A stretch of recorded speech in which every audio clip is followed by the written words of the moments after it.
After 3 weeks of driving across Europe and the Middle East, the Viva Palestina convoy has finally been brought to a grinding halt. It's being refused permission to board the ferry from Jordan to Egypt by the Egyptian authorities. Here we are in a car park in Aqaba, 500 people, 200 vehicles, hundreds of tons of medical aid that's desperately needed in Gaza, and we're only 4 hours sailing time away from Egypt and a few hours drive to Rafah in Gaza. We're very sad about it. We're not yet angry, but I expect that people will begin to get angry if we're stuck here for very much longer. The Egyptian government is demanding that Viva Palestina hand over all of its aid to the UN and coordinate with Israel over its passage from Egypt to Gaza. Officially, it says the convoy can enter Gaza via the Rafah crossing, but it's also stipulated that the convoy must first enter Egypt via the port of Al Arish, on the opposite side of the country. Entering through Al Arish port would mean going around the Sinai Peninsula and through the Suez Canal into the Mediterranean.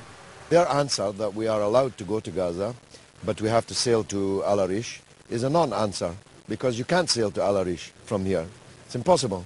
We would have to go back to Europe to sail to Al Arish, and this is a preposterous idea.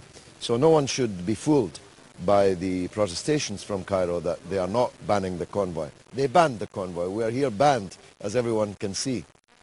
For some, the major setback comes at a particularly sensitive time. For Christians on the convoy, this would normally be a period spent at home with their families, but they set off on the journey fully aware that they would have to spend Christmas abroad.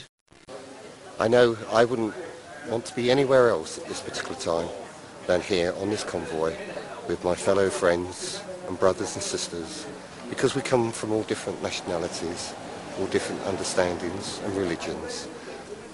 And this is one thing, this is not about religion, this is not about Jew and Arab, this is about humanitarian aid getting into people that needs it. But the volunteers on the convoy, Christian, Muslim and others, are not simply sitting around waiting for a resolution to the stalemate. They've been interacting with locals in an attempt to raise awareness of the issue. For now, the convoy waits here in the city of Aqaba, hosted by friends and supporters, while organisers plan strategies to move things forward. If the problems aren't resolved in the next few days, some of the volunteers are eventually going to have to go home. But many others have said they are ready to stay the course for as long as it takes, whether it's days, weeks or even months, to get the aid into the Gaza Strip. Hassan Ghani, Press TV, with the Viva Palestina aid convoy in Jordan.